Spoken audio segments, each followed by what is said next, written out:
So yeah, you could go to the liquor store and buy one of the name brand coffee liqueurs off the shelf, take it home, mix all the drinks that you want.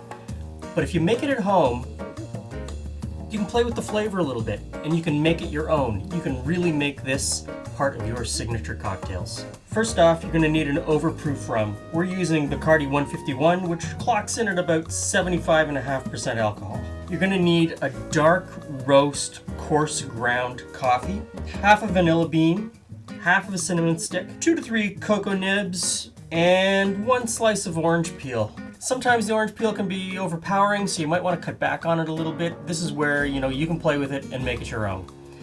Pretty much, here's the process. First thing you want to do is slice the vanilla pod in half and then scrape out the beans inside. Take both of those and put them into your mason jug. Next thing is the coffee. Pour that into the jug as well, and we don't even grind our coffee, we just sort of mash it up a little bit in a mortar and pestle. Next thing is add in the rum. Pour the rum in, put the lid on, give it a shake, leave it on the counter overnight, 24 hours or so. After that 24 hours is up, you want to add in the rest of the ingredients. So throw in your cinnamon stick, take your cacao nibs, and again in a mortar and pestle, just sort of grind them up a little bit. Not too fine, you just pretty much want to just crack them open. Throw those into the mason jar. Finally, put in your orange peel. Again, you might not want to put in a whole slice of orange peel. Kind of play with it a little bit, you're going to find your sweet spot. Once that's in the jug, put the lid on, give it a shake, leave it on the counter for another 24 hours or so.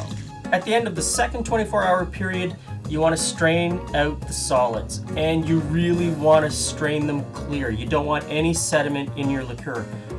So we double stack 2 coffee filters and strain through that.